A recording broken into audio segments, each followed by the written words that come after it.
जय श्री कृष्णा। गीता स्पंद के इस अंक में आपका स्वागत करते हुए मैं एक ऐसी कल्पना के साथ आपसे जुड़ रहा हूं, दूसरे अध्याय के 50वें श्लोक की तरफ बढ़ते हुए, जिसमें हम ये मान लें कि जो कुछ खर्चा करना है, जिसके द्वारा कर्मों का बंधन भी आ सकता है, कर्मों से मुक्ति भी मिल सकती है, पाप का बंधन भी हो सकता है, पुण्य का बंधन भी हो सकता है, वो जो कुछ भी है वो हमारा नहीं होके भगवान ने क्रेडिट कार्ड दे दिया हो कि इसका उपयोग कर ले बेटा, जा।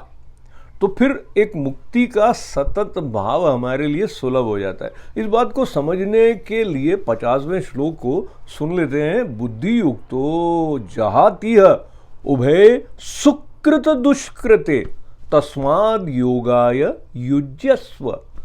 योग कर्मसु कौशलम।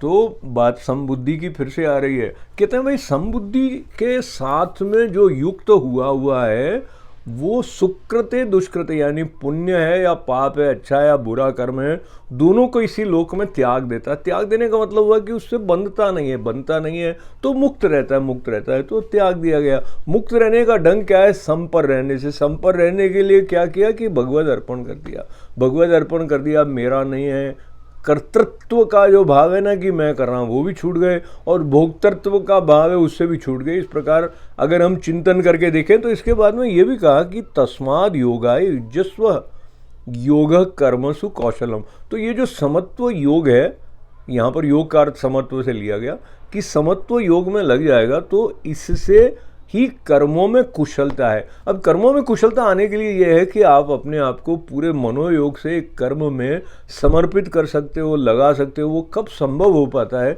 जबकि आप कोई बैगेज लेके नहीं चल रहे हो कि मैंने अरे इतना अच्छा कर दिया तो मैं तो इतना अच्छा हूँ, या मुझसे तो ये होता ही नहीं है। न तो बहुत अपनी अच्छाई को माथे पर लाद के रखना है, न कि मैं नहीं कर सकता हूँ उसको लाद के रखना है।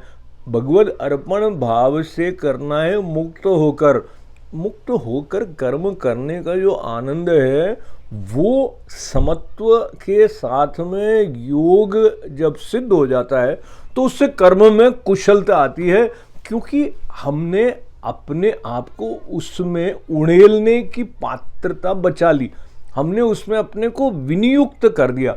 तो इस तरह से ये कर्म बंधन से छुड़ा भी देता है। योग कर्मसु कौशलम। तो कुशल कर्म वही नहीं है कि जो कहे कि आपको 100 में से 100 नंबर मिल गए। कुशल कर्म वो है जिसने आपको बांधा नहीं कि अरे मैंने इतना अच्छा किया था या मैंने इतना बुरा किया था। उस दृष्टि से भी कुशलता को इस संदर्भ में देखा जाए तो हमें और अधिक आनंद आएगा। क्या कहते हैं आप? जय श्री कृष्णा।